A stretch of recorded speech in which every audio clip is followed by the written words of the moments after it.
¿Alguna vez sentiste que algo no encaja del todo en este mundo? Historias que no aparecen en los libros. Registros reales, documentados, que fueron silenciados. 5 casos. 5 momentos en la historia que ocurrieron. Y aún así, nadie puede explicarlos del todo. Desde un experimento secreto que convirtió a hombres en monstruos, hasta un vuelo militar que se desvaneció sin dejar rastro. Desde un cadáver imposible en una playa tranquila, hasta la brutal muerte de 9 alpinistas en la nieve. Y una casa, en apariencia normal, que esconde algo mucho más antiguo que el tiempo. Estas historias no son ficción, no son leyendas urbanas. Pasaron y dejaron huellas, pero lo más perturbador es que, en cada una de ellas, algo sigue sin cerrarse, algo sigue vivo.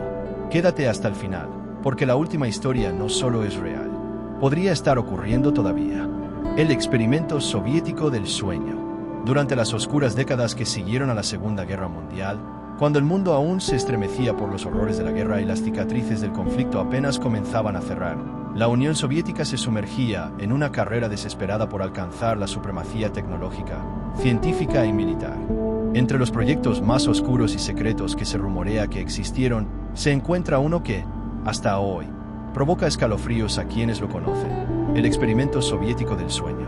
Esta es una historia que se ha debatido entre la realidad y la leyenda, pero cuyas raíces descansan sobre una verdad innegable.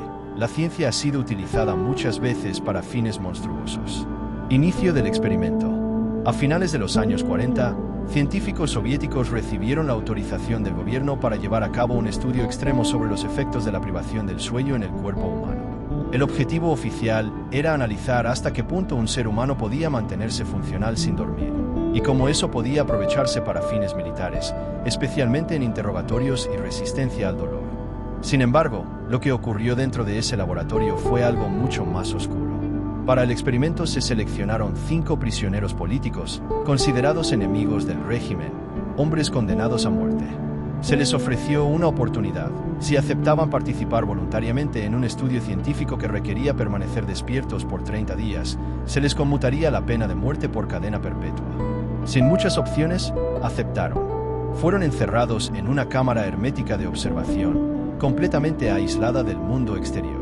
Esta cámara estaba equipada con micrófonos, cámaras de vigilancia, baños rudimentarios, agua corriente, alimentos deshidratados suficientes para más de un mes y, lo más importante, un sistema de ventilación que les suministraba un gas estimulante experimental, diseñado para mantenerlos despiertos durante todo el experimento.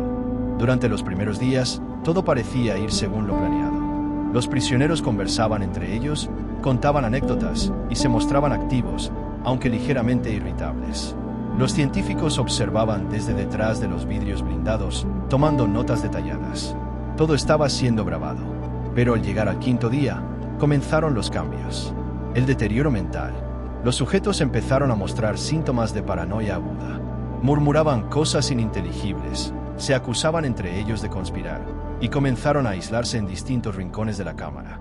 Uno de ellos, en particular, se encerró en un rincón y comenzó a gritar sin parar durante 3 horas seguidas, hasta que su voz se quebró y solo salían susurros roncos de su garganta destrozada.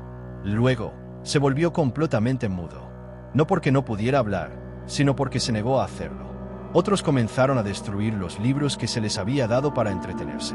Rasgaban las páginas, mojaban los fragmentos con su orina y los pegaban en las ventanas de observación, bloqueando la visión desde fuera. Fue en ese momento cuando los científicos dejaron de ver lo que ocurría dentro, pero no dejaron de oír. Los micrófonos captaban sonidos, ruidos extraños, arrastrados, respiraciones entrecortadas, susurros, y algo más perturbador, la ausencia total de conversación. Ya no hablaban entre ellos. El 9.º día, los investigadores tomaron la decisión de entrar. Pero lo que vieron al abrir la cámara superó sus peores pesadillas. El horror revelado. Cuando se introdujo aire limpio y se apagó el suministro del gas, se oyó un solo grito dentro. No nos apaguen la luz. No se refería a una lámpara. Se refería al gas. Era lo único que los mantenía despiertos. Dentro, la escena era un infierno. Uno de los sujetos yacía muerto, con el cuerpo parcialmente devorado. No por algún animal, por los otros prisioneros. El abdomen estaba abierto y sus intestinos desparramados por el suelo. Varios de los sobrevivientes se habían autolesionado de manera brutal. Se arrancaron trozos de piel, se desgarraron los músculos de los brazos y en algunos casos extrajeron sus propios órganos y los acomodaron en el suelo como si fueran ofrendas.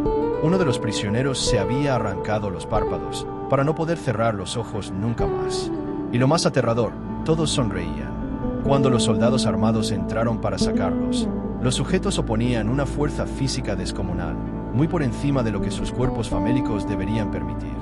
Gritaban con furia animal, rogando entre chillidos que no les quitaran el gas, que no los hicieran dormir. Algunos fueron sedados a la fuerza, mientras seguían suplicando entre dientes: si dormimos, morimos. Los interrogatorios. Los sobrevivientes fueron llevados a instalaciones separadas para su estudio médico. Los análisis mostraron signos incompatibles con la vida: anemia extrema, ritmo cardíaco alterado, capacidad pulmonar aumentada, heridas que debieron haberlos matado, y sin embargo, seguían vivos y despiertos. Uno de los científicos propuso someterlos nuevamente al gas, argumentando que había algo en el que no solo alteraba la mente, sino también el cuerpo humano a un nivel más profundo. Otro se opuso, diciendo que lo que estaban presenciando no era evolución, sino degeneración. Pero fue demasiado tarde. Uno de los prisioneros, atado a una camilla, mató a un guardia mordiéndole la garganta y luego se suicidó riéndose, ahogándose en su propia sangre. Los otros fueron muriendo uno a uno, negándose a dormir, incluso bajo sedación. Prefería morir antes que volver al sueño. Solo un sujeto sobrevivió. El último, el final. Este último prisionero permanecía en silencio la mayoría del tiempo, con la mirada perdida en el techo, moviendo los labios como si murmurara oraciones en un idioma desconocido. Un día, uno de los doctores le preguntó: ¿qué eres? El hombre sonrió, una sonrisa larga, antinatural, y respondió: ¿tan fácilmente has olvidado? Somos ustedes cuando duermen. Somos lo que se esconde detrás de sus ojos cerrados. Somos el silencio que los observa desde dentro. Fue en ese momento cuando uno de los doctores, sin decir una palabra, sacó un arma y le disparó a quemarropa. Y así, el experimento terminó. Oficialmente, nunca ocurrió. No hay registros públicos, ningún nombre, ninguna fotografía, ningún documento. Pero hay rumores. Rumores de grabaciones desaparecidas, de científicos que murieron en circunstancias misteriosas, de notas con referencias a el gas, al sujeto número 5 y a frases escritas con sangre en las paredes de la cámara. No duermas, nunca duermas. ¿Realidad o ficción? Muchos aseguran que esta historia no es más que una leyenda urbana nacida en foros de internet. Otros dicen que fue un experimento nazi que inspiró versiones posteriores en la Guerra Fría. Y algunos más, los que han visto cosas que no se pueden explicar, simplemente dicen: hay cosas que es mejor no investigar. Hay puertas que no deben abrirse. Y hay sueños que no deben interrumpirse. Porque si esta historia fuera completamente falsa, ¿por qué entonces cada vez que intentamos dormir en completa oscuridad, sentimos que algo dentro de nosotros no quiere cerrar los ojos? El hombre de Somerton, el cadáver sin nombre, un cuerpo en la playa. Era una mañana cálida del 1 de diciembre del año 1948, cuando el sol comenzaba a acariciar las costas de Adelaide, al sur de Australia. Una pareja que paseaba junto al mar, en la tranquila playa de Somerton, detuvo su caminata al divisar una figura recostada contra el rompeolas. Al acercarse, notaron algo extraño. No era un borracho dormido, como pensaron en un primer momento. Era un cadáver. El hombre estaba elegantemente vestido, con saco, camisa y corbata, en plena playa. No había signos visibles de violencia, pero algo en su postura, demasiado rígida, demasiado ordenada, inquietaba. Tenía una expresión serena, pero antinatural, como si la muerte lo hubiera alcanzado en mitad de un pensamiento. No llevaba sombrero, lo cual era raro en esa época. Tampoco tenía documentos, ni billetera, ninguna identificación. Nada. Así comenzaba uno de los casos más enigmáticos en la historia criminal del siglo XX. Un misterio que, décadas después, sigue sin resolverse completamente. El enigma del cuerpo perfecto. Cuando la policía llegó al lugar, lo primero que notaron fue que el cuerpo no mostraba signos evidentes de trauma. El hombre estaba en excelente estado físico, de unos 40 o 45 años, bien afeitado, con uñas cuidadas y ropa planchada. Cada etiqueta de su ropa había sido arrancada. En sus bolsillos encontraron objetos mínimos: un paquete de cigarrillos de una marca cara, pero con cigarrillos de otra marca más barata adentro, 2 boletos de tren, un peine de bolsillo, chicles y un pequeño paquete de fósforos. Nada que revelara su identidad. La autopsia reveló un estómago lleno, como si hubiera comido una cena fuerte poco antes de morir. Pero también descubrió algo más inquietante. Su corazón estaba congestionado, su hígado agrandado, y su sangre contenía signos de veneno, aunque ningún tóxico conocido pudo ser detectado. Se habló de una sustancia extremadamente rara, un veneno tan avanzado que ni siquiera dejaba rastro. Los médicos concluyeron que murió entre las 2 y las 4 de la madrugada del mismo día en que fue hallado. Pero no sabían cómo, ni por qué, ni quién era. La maleta olvidada. Días después, se descubrió una pista inesperada. Una maleta sin reclamar había permanecido en la estación de trenes de Adelaide desde el 30 de noviembre, el día anterior a la aparición del cadáver. Fue revisada, y en ella se encontraron varias prendas de ropa que coincidían en talla y estilo con las que vestía el muerto. Una vez más, todas las etiquetas habían sido cuidadosamente arrancadas. Sin embargo, esta vez encontraron algo más. Una camisa con un pequeño bordado desvanecido que decía King. Se investigó a cada hombre con ese nombre en Australia. Ninguna coincidencia. Los expertos incluso sugirieron que el nombre podría haber sido colocado intencionalmente, como una pista falsa. También se hallaron objetos extraños, hilo de coser de un tipo no disponible en Australia, un destornillador, tijeras modificadas y un pequeño cuchillo afilado de cocina. ¿Un kit de reparación? ¿Un set de herramientas para algo más secreto? Pero nada llevaba al nombre del hombre. Nada explicaba su presencia. Nada resolvía el misterio. La frase maldita, Tamam Sud. Meses después del hallazgo del cadáver, un patólogo que revisaba nuevamente las pertenencias encontró algo espeluznante y definitivo. Un diminuto trozo de papel escondido dentro de un bolsillo oculto en el pantalón del muerto. El bolsillo estaba cosido con una técnica casi invisible. En ese pedazo de papel estaba escrita una frase en persa antiguo. Tamam Sud. La traducción es directa y contundente. Se acabó o terminado. Los investigadores no tardaron en descubrir su origen. Era parte de una rara edición de un libro de poesía llamado Rubaiyat, del poeta Omar Khayyam. La frase aparece en la última página del texto. Se desató una búsqueda masiva del libro al que pertenecía ese fragmento. Y, como si el destino decidiera sumar aún más misterio, un hombre anónimo se presentó en la estación de policía con un ejemplar del Rubaiyat que había encontrado en el asiento trasero de su coche, estacionado cerca de la playa de Somerton, la misma noche que apareció el cuerpo. En la contraportada de ese libro estaban escritos varios códigos a lápiz. Frases incompletas, combinaciones de letras aparentemente al azar, líneas tachadas y un número de teléfono. Los investigadores creyeron haber encontrado por fin una conexión. La mujer de la agenda. El número de teléfono llevaba a una mujer que vivía a pocos metros de donde se encontró el cuerpo. Su identidad fue protegida durante muchos años. En los archivos oficiales se la llamó simplemente Hestin. Cuando fue interrogada, dijo que no conocía al hombre. Pero los agentes notaron que al ver la máscara mortuoria del cadáver, palideció. Casi se desmaya. Ella negó toda relación. Pero luego se descubrió que años antes había regalado un ejemplar del Rubaiyat a un hombre con quien tuvo un breve romance durante la guerra. El nombre de ese hombre, Alf Boxall. La policía pensó que el muerto podía ser él. Sin embargo, encontraron a Boxall vivo. Conservaba el libro que le regaló Hestin. Tenía la misma frase al final, Tamam Sud. Pero entonces, ¿quién era el cadáver de Somerton? La sombra del espionaje. Durante los años 40, Australia era un punto estratégico en la Guerra Fría. Se cree que la zona donde vivía Hestin albergaba instalaciones secretas de inteligencia militar. Muchos comenzaron a sospechar que el hombre de Somerton era un espía, tal vez soviético, tal vez británico, envuelto en una misión encubierta. Se dijo que los códigos encontrados en el libro eran mensajes cifrados y que la mujer a la que se vinculaba tenía conexiones con inteligencia militar. Un dato que aumentó la paranoia. Hestin había trabajado como enfermera en el ejército. El nivel de limpieza, la precisión quirúrgica con la que fueron arrancadas las etiquetas, los objetos hallados en la maleta, la aparente resistencia al veneno, todo encajaba en el perfil de un espía entrenado. Pero no se pudo probar nada, y el caso cayó lentamente en el silencio. El rostro inmortal. El cuerpo fue enterrado sin nombre, con una tumba que simplemente decía: aquí yace el hombre desconocido, hallado en la playa de Somerton, 1 de diciembre de 1948. Pero su rostro no fue olvidado. Antes de su entierro, se realizó una máscara mortuoria de yeso. Esa máscara ha estado durante años expuesta al público, conservando cada rasgo del hombre, como si esperara que alguien lo reconociera.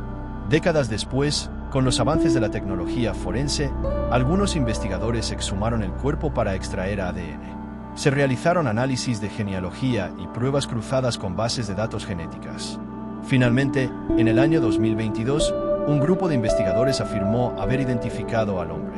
Carl Webb, un ingeniero eléctrico y fabricante de instrumentos musicales originario de Melbourne. Sin embargo, aún hay dudas. La conexión con Hastings sigue sin aclararse. La razón de su presencia en Somerton esa noche, los códigos, el veneno, siguen sin explicación definitiva. Y lo más inquietante, si realmente era Carl Webb, porque toda su ropa estaba sin etiquetas. ¿Por qué llevaba un libro con un código secreto? ¿Por qué murió sin que nadie lo reclamara durante décadas? Un final sin final. El caso del hombre de Somerton no es solo un misterio sin resolver. Es una sombra que se extiende a través del tiempo, una historia que parece querer mantener sus secretos. A medida que más se investiga, más preguntas aparecen. ¿Fue asesinado por error? ¿Por traición? ¿Por saber algo que no debía? ¿Era un experimento? ¿Un espía? ¿Un hombre huyendo de algo o de alguien? ¿Y qué significa realmente Tamam Sud? Algunos piensan que fue su mensaje final, un susurro de resignación, una despedida voluntaria del mundo. Otros creen que fue un aviso, un mensaje que aún no hemos entendido. Y mientras tanto, su máscara sigue ahí, en un museo, observando en silencio a cada visitante, esperando. La desaparición del Escuadrón 19. El misterio que nació en el cielo y murió en el silencio del océano. El día que todo desapareció. El 5 de diciembre del año 1945, el sol brillaba sobre la base naval de Fort Lauderdale, en Florida. Era un día como cualquier otro. El mar estaba calmo, el cielo parcialmente nublado, y los aviones del entrenamiento rutinario estaban listos para despegar. 5 aviones TBM Ebenye, torpederos de la Marina de los Estados Unidos, integraban el vuelo 19, un escuadrón que se preparaba para una misión de entrenamiento estándar, la última del día. Nada parecía indicar que ese vuelo se convertiría en uno de los mayores misterios de la aviación moderna. A bordo iban 14 hombres, pilotos jóvenes, marineros entrenados, y un comandante experimentado al mando, el teniente Charles Taylor. Todos con horas de vuelo suficientes como para que la operación no representara ningún peligro. Pero ese día, el cielo y el mar se tragaron al escuadrón entero, y desde entonces, nadie ha podido explicar realmente qué pasó. El plan de vuelo. La misión era simple: despegar desde Fort Lauderdale, volar hacia el este sobre el Atlántico, realizar una práctica de bombardeo sobre los cayos Hens and Chickens, luego girar al norte hacia el estrecho de Florida y finalmente regresar a la base desde el oeste. Un vuelo triangular, sencillo y controlado, que no debía tomar más de 2 horas. Los aviones despegaron a las 14 horas 10 minutos. Las comunicaciones con la torre eran normales durante los primeros minutos. Pero a las 15 horas 40, una voz llegó por la radio, alterada, nerviosa y extrañamente confusa. Era el teniente Taylor. Sus palabras exactas fueron: llamando torre, parece que estamos fuera de curso. No vemos tierra. Repito, no vemos tierra. Desde ese momento, comenzó una serie de transmisiones desconcertantes que no solo revelaban la pérdida de orientación del escuadrón, sino también un estado creciente de desesperación y confusión mental por parte de los pilotos.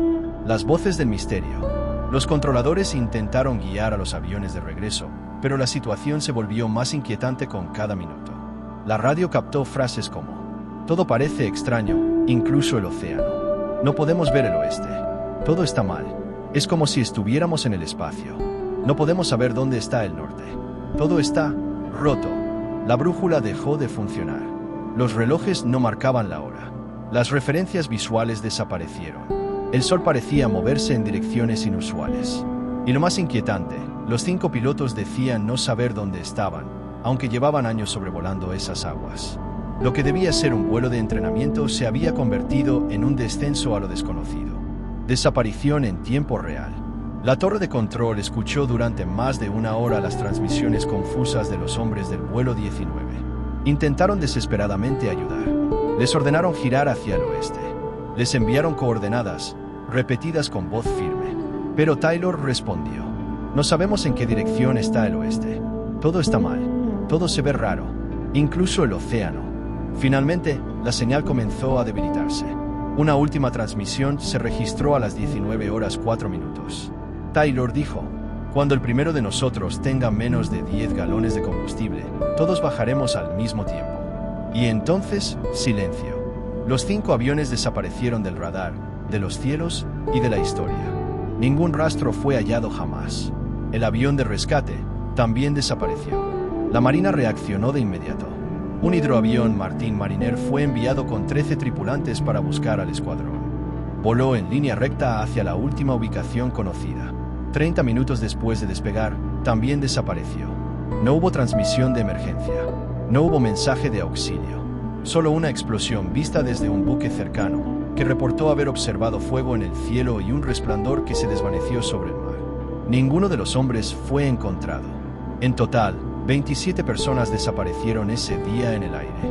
Una misión de entrenamiento se había convertido en una tumba sin cuerpos, sin nombres, sin respuestas. La búsqueda más grande del siglo. La Marina inició una de las operaciones de búsqueda más grandes de la historia. Se desplegaron más de 13 barcos, cientos de aviones, submarinos y patrullas aéreas. Se inspeccionó cada metro cuadrado del mar desde Florida hasta las Bahamas. No se encontró nada, ni un pedazo de ala, ni un casco, ni una mancha de aceite. Nada. Las cajas negras, si es que alguna vez existieron, nunca fueron recuperadas.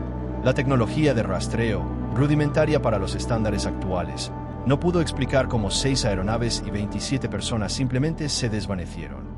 El informe oficial de la Marina, después de semanas de presión, fue inquietante por su ambigüedad. La desaparición del vuelo 19 sigue sin explicación. Se desconoce el motivo de la pérdida de orientación. Se desconoce la ubicación del incidente. Se desconoce el destino final de los tripulantes. Causa desconocida.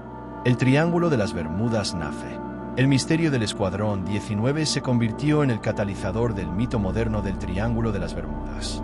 Un área triangular entre Florida, Puerto Rico y las Islas Bermudas, señalada por múltiples desapariciones inexplicables de barcos y aviones a lo largo del siglo. A partir de este caso, comenzaron a surgir teorías. Mal funcionamiento del tiempo y el espacio. Interferencia electromagnética desconocida. Portales interdimensionales o distorsiones gravitacionales. Abducciones extraterrestres. Tormentas perfectas invisibles. Una fuerza maligna en el océano que devora lo que entra en su territorio. La idea de un lugar en el planeta donde las leyes de la física parecen romperse empezó a tomar fuerza, y la historia del Escuadrón 19 se convirtió en la evidencia principal de que algo inexplicable habita en esas aguas. Las contradicciones del caso. En los años siguientes, varios investigadores intentaron desacreditar el mito, argumentando que Taylor estaba desorientado por una falla en su brújula, que confundió las islas de las Bahamas con los cayos de Florida, y que los otros pilotos simplemente siguieron sus órdenes erradas. Pero incluso si eso fuera cierto, ¿cómo se explica que el avión de rescate también desapareciera sin rastro? ¿Cómo es posible que en aguas patrulladas por buques de guerra no se hallara ni una pieza flotando? ¿Y cómo explicar las extrañas transmisiones, las voces grabadas que hablaban de un cielo roto, un océano desconocido, una realidad alterada? Las respuestas nunca llegaron. Y cuanto más se investiga, más imposible parece. Las últimas teorías. Décadas después, algunos documentos desclasificados mostraron que la Marina sabía más de lo que había revelado. Se hablaron de pruebas de armamento experimental en la zona, de radares que detectaron anomalías eléctricas y de grabaciones desaparecidas. Otros aseguran que la verdadera causa fue una tormenta geomagnética, un fenómeno capaz de interferir con instrumentos de navegación y comunicación. Pero incluso eso no explica la falta total de restos. Más recientemente, en el siglo XXI, se han lanzado misiones con submarinos autónomos en la zona. Han detectado formaciones extrañas en el fondo marino, estructuras no identificadas y campos magnéticos anómalos. Pero ninguna de esas expediciones ha encontrado rastros del Escuadrón 19. Es como si se los hubiera tragado el cielo. Una voz que aún flota. Una de las grabaciones recuperadas por la Marina, oculta durante años, contiene la voz del teniente Taylor diciendo: "No puedo ver tierra. Todo se ve extraño. No puedo decir dónde estamos. El agua se ve diferente". Esa grabación se ha convertido en uno de los documentos sonoros más inquietantes de la historia de la aviación. No por lo que se dice, sino por el tono con el que se dice. Una mezcla de desconcierto, miedo y aceptación, como si el piloto supiera que ya no volvería. Una tragedia sin tumba. Los familiares de los hombres del Escuadrón 19 nunca tuvieron un cierre. No hubo cuerpos, no hubo funerales, Solo nombres tallados en placas, monumentos al aire libre, frente al mismo mar que se los llevó. Cada año, veteranos de guerra y amantes de los misterios acuden a Fort Lauderdale para dejar flores, escuchar grabaciones, mirar hacia el horizonte y no ver nada. Solo el océano, el mismo que no devuelve. Conclusión.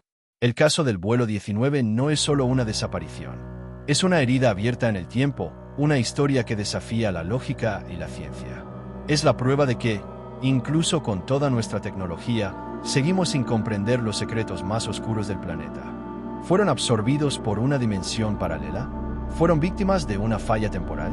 ¿O simplemente se perdieron para siempre, en un lugar que no debía ser cruzado? Lo único que sabemos es esto. 5 aviones volaron hacia el cielo. Nunca regresaron. Y nadie, hasta hoy, puede explicar por qué. El incidente de Dyatlov Pass. Una muerte colectiva sin explicación, en las profundidades heladas de Rusia. Prólogo, la montaña de la muerte.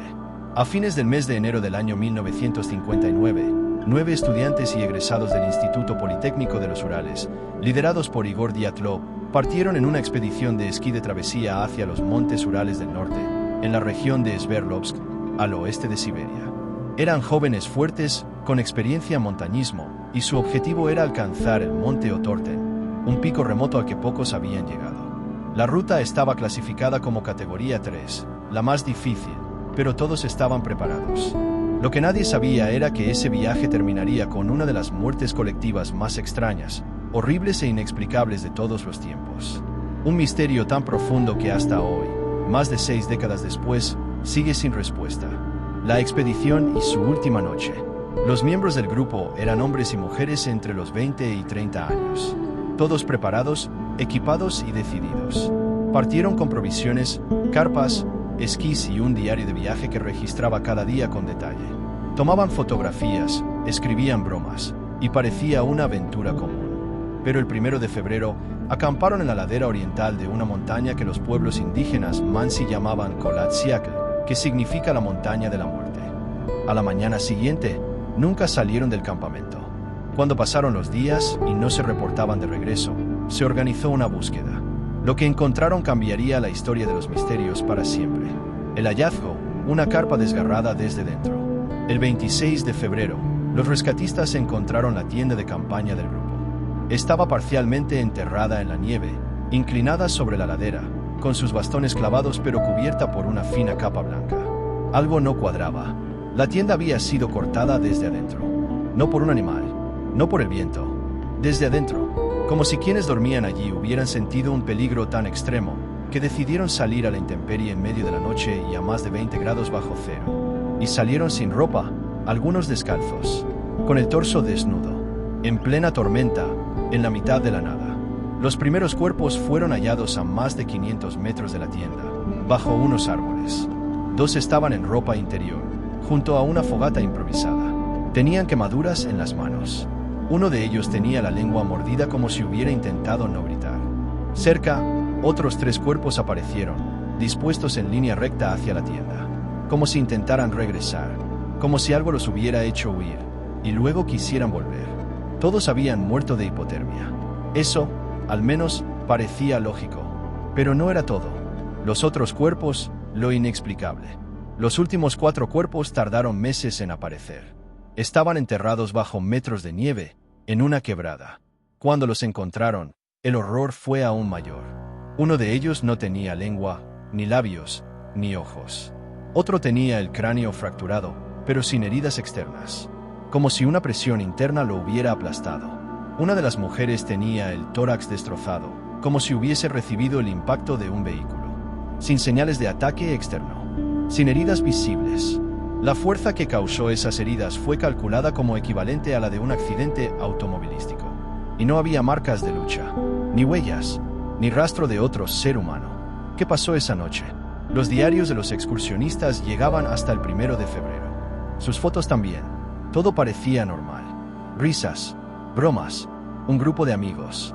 Esa noche, sin embargo, ocurrió algo tan aterrador que decidieron cortar su tienda desde adentro y escapar en la oscuridad, descalzos, en el frío extremo. Las hipótesis comenzaron a multiplicarse. Hipótesis 1. Avalancha. La primera explicación fue la más lógica. Una avalancha. El grupo habría escuchado el rugido del hielo, entrado en pánico, cortado la tienda y huido hacia los árboles. Pero los expertos descartaron esta teoría. No había señales de avalancha. La tienda seguía en pie, los bastones clavados y las capas de nieve no mostraban desplazamiento. Además, la tienda fue hallada parcialmente armada, con linternas todavía sobre la nieve, sin señales de un colapso inmediato. Y muchos de los cuerpos tenían heridas incompatibles con una avalancha. Hipótesis 2. Experimento militar. Se habló entonces de pruebas secretas del ejército soviético. Algunos sugerían que el grupo había sido víctima de bombas sónicas, armas de alta frecuencia, o incluso pruebas de misiles. Testigos en la zona dijeron haber visto esferas naranjas en el cielo durante esa noche, y los cuerpos presentaban niveles bajos de radiación, algo inusual en un accidente de montaña. ¿Fueron víctimas de un arma secreta? ¿Un experimento que salió mal? Y si fue así, ¿por qué los militares clasificaron los documentos durante décadas? Hipótesis 3. Ataque de una criatura. Entre las teorías más oscuras, surgió la del ataque de una entidad desconocida. Algunas marcas en los árboles, cortes extraños y heridas incomprensibles alimentaron esta hipótesis. Se dijo que los Mansi hablaban de una criatura que protegía la montaña, algo que no toleraba invasores.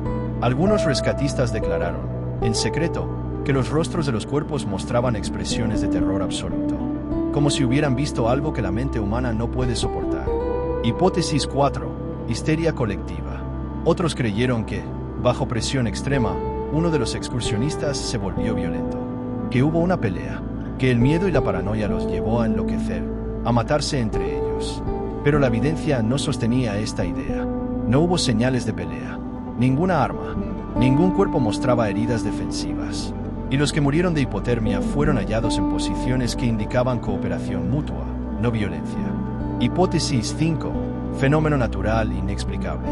En los últimos años, algunos científicos plantearon que lo ocurrido pudo ser consecuencia de un fenómeno poco conocido: los vientos catabáticos, corrientes frías y violentas que descienden en ráfagas desde las montañas y pueden generar sonidos de baja frecuencia, capaces de inducir pánico irracional, desorientación y miedo extremo. Esto explicaría el comportamiento errático, pero no explica las heridas internas tan severas, ni por qué decidieron cortar la tienda desde adentro, en lugar de salir por la entrada normal. El cierre, o el intento de cerrar. El caso fue cerrado oficialmente en 1959. Se concluyó que la causa de la muerte fue una fuerza natural desconocida. Esa fue la frase exacta utilizada en el informe final. Décadas después, en el año 2019, se reabrió la investigación. En 2020, se presentó una nueva hipótesis oficial, una mezcla entre un deslizamiento de nieve parcial y confusión. Pero las familias nunca aceptaron esa explicación. Tampoco los expertos, ni los investigadores independientes que han estudiado el caso por años. Hoy, el Paso Dyatlov, nombrado así en honor al líder del grupo, es un lugar maldito, al que pocos se atreven a ir. Una cruz de madera recuerda los nombres de los jóvenes. Su carpa, sus botas, sus diarios, todo está preservado en un museo, como si el hielo aún protegiera un secreto que el mundo no está listo para conocer. Epílogo. ¿Qué se llevaron consigo? Hay algo profundamente inquietante en esta historia. No solo por las muertes, no solo por lo inexplicable, sino por la imagen final. 9 jóvenes, escapando de su tienda en la noche, descalzos, medio desnudos, en medio de una tormenta, sin saber que huía con ellos. Se fueron uno por uno, algunos intentando volver, otros huyendo hasta el final, y el silencio de la nieve lo cubrió todo. Hasta hoy, nadie ha podido responder la pregunta más importante: ¿de qué huían exactamente? Y quizá nunca lo sabremos, porque hay lugares, como Dyatlov Pass, donde la lógica deja de funcionar, donde lo desconocido no solo existe, sino que espera en silencio. El poltergeist de Pontefract, la entidad maligna que aterrorizó una casa común, y nunca se fue. Una casa cualquiera, en una calle cualquiera. Pontefract es un pequeño y apacible pueblo en Yorkshire, Inglaterra. Tranquilo, de casas bajas, jardines prolijos y vecinos que se saludan por nombre. Nada en sus calles sugiere que pueda esconder uno de los casos paranormales más aterradores de la historia británica. Y sin embargo, allí, en el número 30 de East Drive, ocurrió algo tan perturbador que, aún hoy, la gente cruza de vereda al pasar.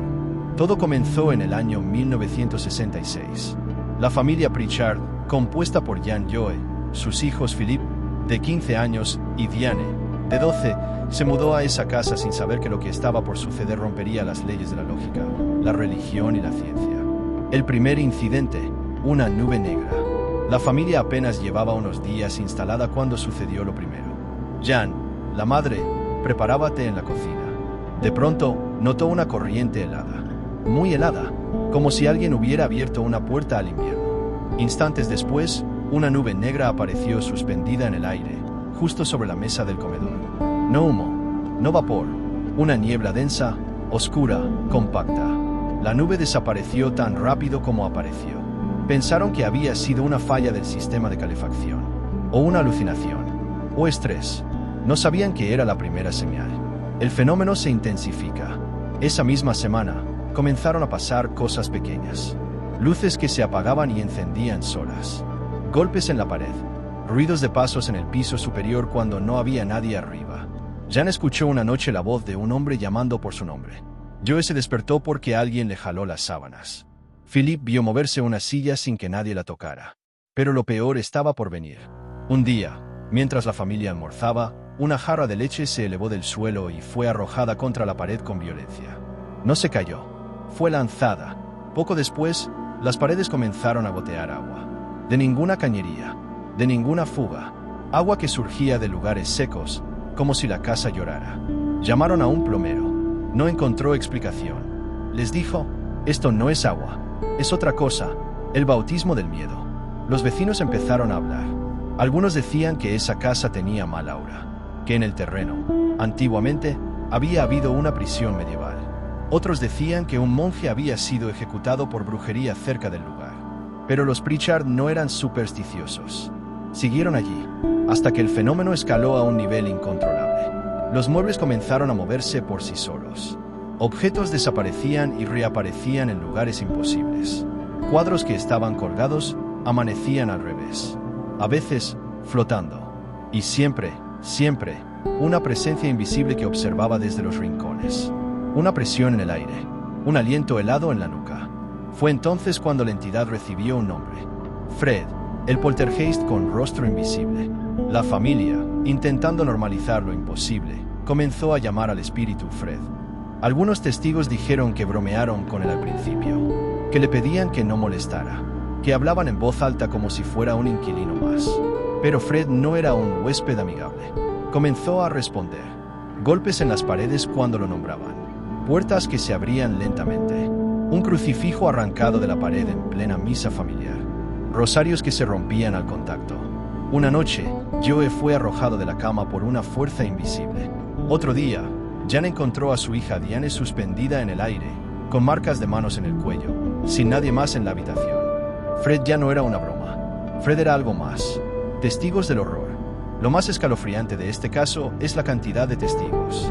No se trata de una familia aislada diciendo cosas extrañas. Decenas de personas vieron fenómenos imposibles dentro de esa casa. Vecinos, familiares, policías, sacerdotes y periodistas. Un día, mientras el sacerdote local bendecía la vivienda, una cortina fue arrancada de cuajo y arrojada contra la cruz que él sostenía. Una lámpara se encendió sin estar conectada. El agua del lavabo comenzó a hervir. El sacerdote huyó y nunca volvió. Una vecina, testigo de los hechos, declaró: no era solo miedo, era algo más. Era como si la casa tuviera hambre. El ataque a Diane. Con el tiempo, la actividad se centró en Diane, la hija menor. Era la más sensible, la más vulnerable y la más aterrorizada. Empezó a tener pesadillas recurrentes. Soñaba con una figura encapuchada, sin rostro. Una sombra que la observaba desde la esquina del cuarto. Cuando despertaba, tenía rasguños en la espalda, en los brazos, en las piernas. En una ocasión, fue arrastrada por las escaleras por una fuerza invisible. Gritaba desesperada. Su madre intentó sujetarla y fue empujada contra la pared con tal fuerza que quedó inconsciente por minutos. Después de ese incidente, la familia huyó temporalmente de la casa. Pero incluso lejos, la actividad seguía. Diane soñaba con la casa, con Fred, con un monje de rostro desfigurado, vestido de negro. La investigación paranormal. Con el paso de los años, varios investigadores paranormales visitaron el lugar. Todos, sin excepción, experimentaron fenómenos anómalos. Uno de ellos, experto en poltergeist, dijo que el nivel de actividad en esa casa superaba todo lo que había visto. Colocaron cámaras, grabadoras, sensores. Las baterías se drenaban sin explicación. Las grabaciones se distorsionaban. Se captaron golpes, gritos, susurros en latín. Una medium que entró a la casa salió corriendo antes de llegar a la cocina. Dijo que algo la estaba mirando desde las escaleras. Algo que no era humano. Otra medium, más valiente, aseguró que Fred era el espíritu de un monje asesinado en el siglo XVI, acusado de crímenes contra niños, enterrado vivo por sus propios hermanos en los cimientos del monasterio, exactamente donde hoy está la casa. El regreso del terror. A pesar de todo, la familia regresó. Intentaron vivir allí, pero Fred nunca se fue. Cada intento de ignorarlo era respondido con violencia. Los espejos se explotaban sin razón. Las puertas se cerraban solas con fuerza brutal. A veces, los muebles se movían toda la noche. La televisión se encendía sola y mostraba solo estática. A veces, voces. Una noche, Diana encontró una palabra escrita en el espejo del baño, como si hubiera sido trazada con un dedo mojado. Mía. Fue la última noche que pasó allí. El silencio y su eco. La familia finalmente abandonó la casa. Fred se quedó solo, pero no en silencio. Años después, nuevos propietarios intentaron habitar el número 30 de East Drive. Todos huyeron. Se realizaron documentales, investigaciones, películas basadas en los hechos reales. Paranormalistas de todo el mundo han visitado el lugar. Algunos entraron valientes y salieron llorando. Uno de ellos escribió: "No sé si era un espíritu, un demonio o algo peor, pero esa casa está viva y te quiere adentro". Hoy, la casa embrujada sigue activa. Actualmente, la casa está cerrada al público, pero a veces se permite la entrada a equipos de investigación paranormal bajo condiciones especiales. Muchos dicen que Fred sigue allí, que la actividad no ha disminuido, que los golpes siguen, las voces susurran, los crucifijos se caen, y la figura del monje negro aún se aparece, a veces en fotos, otras en reflejos. La historia del poltergeist de Pontefract no terminó en los 60. Sigue ocurriendo, en tiempo real, en el presente. Es uno de los pocos casos en el mundo que se mantiene activo más de medio siglo después, sin solución, sin lógica, sin final. Epílogo. ¿Qué es Fred? No es solo un espíritu, no es solo un caso de poltergeist. Fred es una manifestación de algo más antiguo, más fuerte y más oscuro. Algo que se alimenta del miedo, del dolor y de la atención. Algo que eligió esa casa para mostrarse. Algunos dicen que hay lugares malditos. Otros, que hay entidades que se adhieren a un sitio, como parásitos. Sea lo que sea, Fred no se ha ido. Y no tiene intención de irse. 5 historias. 5 hechos reales. Pero lejos de darnos respuestas, nos dejaron más preguntas. ¿Qué ocurrió realmente con los hombres que nunca despertaron? ¿Quién era el desconocido de la playa? ¿Y por qué lo hizo? ¿Por qué aviones enteros pueden desaparecer sin rastro, en plena era de la tecnología? ¿Qué vio ese grupo de jóvenes en la nieve, que prefirieron morir congelados antes que volver? ¿Y cómo es posible que una casa aún respire odio, décadas después? A veces, lo más aterrador no es lo que imaginamos. Es lo que ocurrió de verdad. Y aún nadie puede explicar. Si llegaste hasta aquí, contanos. ¿Cuál de estas historias fue la que más te perturbó? ¿Crees que hay cosas que deben permanecer ocultas? Suscríbete si querés seguir explorando lo desconocido. Y no olvides dejar tu like si este vídeo te dejó pensando. Porque esto fue solo el principio. En este canal, la oscuridad siempre tiene algo nuevo que mostrar.